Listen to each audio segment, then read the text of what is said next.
And she's also been subpoenaed by the Oversight Committee. I think this is great. I do have a feeling that she just might be a victim. She just might be. There was a rush to judgment. There was a lot of chaos there for a while. All right, granted, she hung out with Jeffrey Epstein, and I know that's apparently not good. Well, that's where we're at now, my friends. We've reached the stage of the Epstein saga where Trump's chief propagandists are trying to warm people up to the prospect of him potentially pardoning Ghislaine Maxwell, who, by the way, was sentenced to 20 years in prison for sex trafficking children. Yeah. Now, that Newsmax host isn't alone, because last week, Charlie Kirk floated the idea of her reaching some sort of a deal in exchange for information. And just in case this wasn't already obvious, Maxwell was not some victim who begrudgingly went along with Epstein's crimes. She was the puppet master, according to the account of Virginia Giuffre, who was a victim of Epstein. She is a monster. She's worse than Epstein. She did things even worse than Epstein did. She was vicious. She was evil. Put it this way. Epstein was Pinocchio and she was Geppetto. She was the guy controlling the strings. Jeffrey. Yep, she was pulling the strings. So, needless to say, Maxwell is by no means a victim. She is a victimizer, hence why she was sentenced to 20 years in prison. Now, sadly, Virginia Giuffre died earlier this year, and her death was ruled a suicide, although her father suspects foul play, and Giuffre herself tweeted in 2019 that she was in no way, shape, or form suicidal and warned that evil people wanted to silence her. Now, with that being said, it's not uncommon for victims of abuse who often suffer from PTSD to engage in self-harm.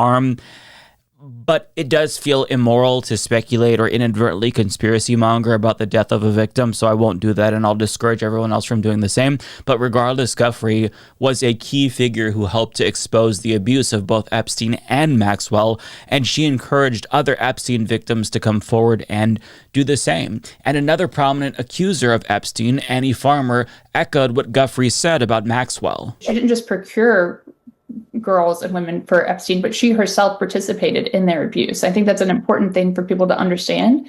And then she also, made threats. She made threats to my sister, to our family, when it was clear that my sister had reported her. And so I think that to be told that suddenly she's being brought to the table as a potential source of information when she's previously been charged with perjury by the government is very confusing and unsettling. And what she said there is so important because there's this impression that Maxwell essentially served as a pimp, but this woman was a pedophile herself and has no credibility whatsoever. So don't let right-wingers rewrite history and sanitize her image, which is something that more of them feel inclined to do since her attorney is now glazing Donald Trump in an attempt to get him to pardon her. And the flattery may actually be working because Donald Trump isn't ruling out the prospect of a pardon, even though he had multiple chances to clearly say, no, I'm not going to pardon this pedophile. Would you consider a pardon or a commutation for Ghislaine Maxwell if she's cooperating? It's something I haven't thought about. It's really something. It's something I'm allowed to do it, but it's something I have not thought about. But you wouldn't rule it out, sir? Mr. President, we didn't completely rule out a pardon for Ghislaine Maxwell when you landed. Is that something you would ever consider, and why? Pardon for who? For Ghislaine Maxwell.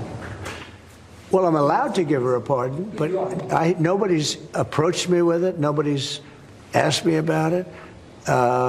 It's in the news about that aspect of it, but right now it would be inappropriate to talk about it. So. Yeah, so this is why some right-wingers are conspicuously trying to warm people up to Ghislaine Maxwell, because if Donald Trump does pardon her, it'll be less shocking to them. And if this does happen, which who knows what's going to happen at this point, but if it does happen, it will almost certainly be the result of some sort of a quid pro quo. And according to the Daily Beast, she reportedly handed over 100 names to the DOJ in service of a potential pardon. And I'm just going to go out on a limb here and say that one of those 100 names probably isn't going to be Donald Trump's, despite everything that we've learned about him and Epstein in the past couple of weeks. I don't think that he would pardon her if he saw his name on a list that she gave to his DOJ. And I think that she, as well as her lawyer, knows that. So the fix is in, and Speaker Mike Johnson is doing his best to protect Trump here by not only panning the discharge petition that Thomas Massie and Ro Khanna were circulating that would have forced a vote on the release of the Epstein files, but by refusing to condemn a potential pardon of Ghislaine Maxwell. President Trump didn't rule out a pardon for Ghislaine Maxwell. Of course, that's one of the big questions looming over all of this. So let me put this to you, Mr. Speaker. Would you support a pardon or a commutation for Ghislaine Maxwell, a convicted sex trafficker? Well, I mean, obviously that's a decision of the president. He said he had not adequately considered that. I won't get in front of him. That's not my lane. My lane is to help direct and control the House of Representatives and to use every tool within our arsenal to get to the truth. Call me crazy, but if you can't even condemn the president pardoning a serial pedophile who trafficked children, then you don't get to call yourself the party of family values. This comes after this party has spent the last 2 or 3 years calling all LGBTQ plus people groomers. But yet he can't even say, actually, yes, I do think it's bad for the president to pardon a pedophile. It's ridiculous. But his response there tells me that Trump actually is serious about doing it. Otherwise, he would have no problem saying Trump's not going to do that, and yes, I condemn it.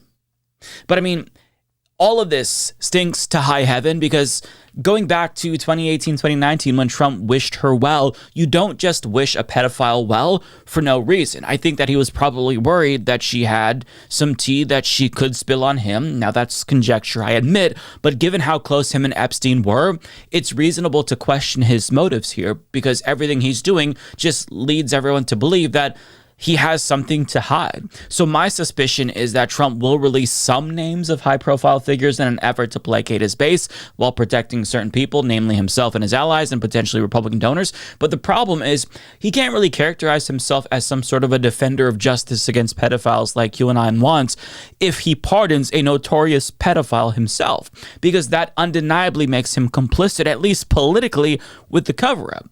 So you can't have it both ways, but all signs are pointing to him doing just that. And listen to how guilty he sounded when he feigned ignorance and maintained his innocence. Like, this right here is honestly wild to see. And by the way, I never went to the island, and Bill Clinton went there supposedly 28 times. I never went to the island, but Larry Summers, I hear, went there. He was the head of Harvard. And many other people that are very big people. Nobody ever talks about them. I never had the privilege of going to his island, and I did turn it down, but a lot of people in Palm Beach were invited to his island. In one of my very good moments, I turned it down. I didn't want to go to his island. I'm sorry, but that is not normal behavior. That is not something that I personally would say if I were innocent. And there's so much to respond to in that short clip, but let me just first start by saying that yes, Bill Clinton was a longtime associate of Jeffrey Epstein. So the question is, why isn't your administration investigating him? You have the power to do that, so why are you just throwing his name out there as if you're powerless? Now, we know that Trump was golfing buddies with Bill Clinton, so perhaps he doesn't want to look into Clinton because Clinton knows dirt as well. Maybe they both know the same thing. They were both in the same social circles, if you know what I mean. And if you bring down Clinton, that could bring down Trump. You know, pulling one thread could unravel the whole fucking thing. So I'm surprised, based on what we know about Clinton and Epstein, that Trump isn't wishing him well too, right? But we all know what he's doing. He's throwing out names as a deflection. But while he's trying to divert attention away from him, he manages to say the creepiest shit I've ever heard with regard to the subject. He says he's never had the privilege of going to the island. Privilege.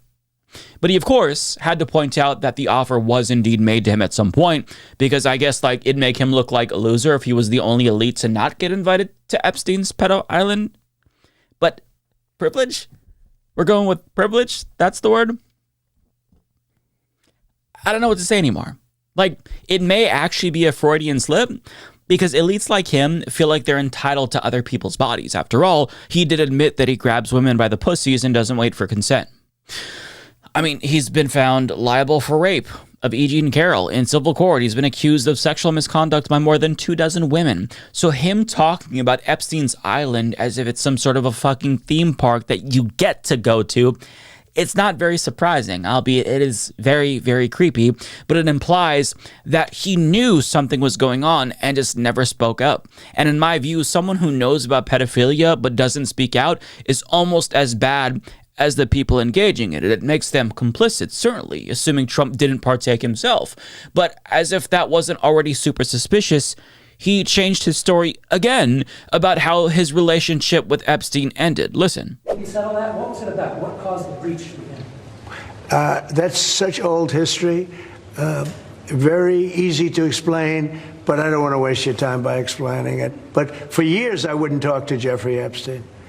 I wouldn't talk because he did something that was inappropriate. He hired help. And I said, don't ever do that again. He stole people that work for me. I said, don't ever do that again. He did it again. And I threw him out of the place, persona non grata. I threw him out, and that was it. I'm glad I did, if you want to know the truth. So last week, the line from the White House was he kicked Epstein out of Mar-a-Lago for being a creep. But this week, it's because he was poaching Trump's employees. That is apparently his biggest gripe about Epstein. That is what led to him ending their relationship, according to him. But really? I mean, there wasn't anything else that bothered him about Epstein. As Mehdi Hassan put it, is Trump here referring to Virginia Giuffre, who was hired by Ghislaine Maxwell while working at Mar-a-Lago and then raped and trafficked by Epstein? And is Trump more bothered that his staff was, quote, stolen by Epstein than by the rape and trafficking? Apparently so. But this is why Trump desperately wants this story to go away, because the more he talks, the more guilty he looks. And he can't not talk about this since it's all his supporters are talking about and all reporters are asking about. So, we're reaching the point where it'll be impossible to not conclude that he was in some way complicit with Epstein's crimes. At a minimum, he knew what was happening, didn't participate, but just didn't turn him in. We don't know. That's why we need the details. So the question is, if we get definitive proof that Trump was indeed engaged in illegal conduct with Epstein, will that finally be enough to make his supporters turn on him? Or will they defend Trump possibly being a potential PDF file? The answer, I fear, is the latter. And this fear is not unfounded because some of them are already doing that. I'm not joking. So in response to this liberal Twitter account saying half of Trump's base doesn't care that he was best friends with an international child sex trafficker, some of them confirmed such in the comments, writing, "Who wasn't though?" This person just deflected to Bill Clinton, Epstein Island visits, Bill Clinton 28, Trump 0. Okay, that's all well and good. Clinton may be guilty as well. Investigate him too. But there's nothing else with regard to Trump and Epstein you want to point out? This person says, and you support a party that probably committed treason, not denying what Liam Neeson is saying here.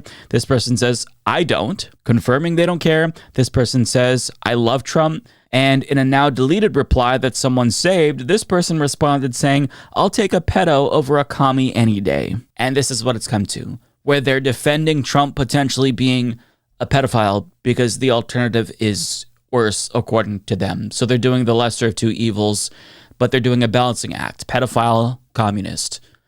This is the calculation that some of them are making. And it's not really that isolated yet.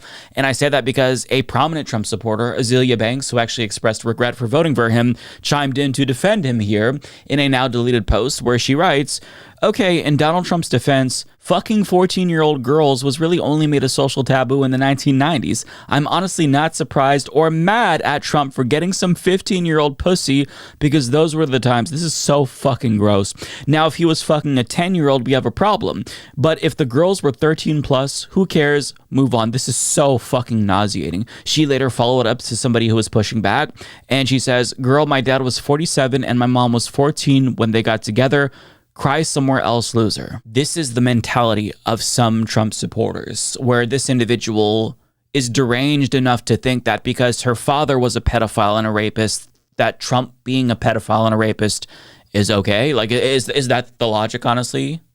Are we actually unironically making the, oh, well, technically it's a pedophilia argument? Like, is that what we're doing now? My God, what is wrong with these fucking people? They have no bottom. Like, there is no low that they won't go lower than. It's just never ending. Like, the bar is in hell. To be clear, this is just a small portion of Trump's base for now. It's a small handful of people. But in the event he does pardon Maxwell, or we get evidence of wrongdoing, definitive evidence of wrongdoing, assuming that they don't pretend like it's not real, does anyone expect anything different than this from Trump supporters? Like, is it that surprising? I know I don't expect anything different because, you know, this is what they've been, a cult. But I think it's incumbent on them to prove all of us wrong who expect the worst from them. They've already defended his election lies and the insurrection that he cited and his war crimes and support for genocide, and they've looked past the dozens of sexual misconduct allegations and overt corruption. I would cite the racism and xenophobia, but they actually like that about him. But I mean, they've already defended all of this, so it's not that big of a stretch to expect them to defend potential pedophilia as well, should it come to that, if evidence does indeed emerge. I mean, these people have no fucking standards after all. So, look, it wouldn't surprise me if most of MAGA said what Azealia Banks says here. But if there was a time to start having standards, MAGA, now would probably be the time, right? So the ball's in your court. Or, as Charlie Kirk would say, the ball's in your hands. Trump's balls, specifically. And now would be a great time to stop coddling them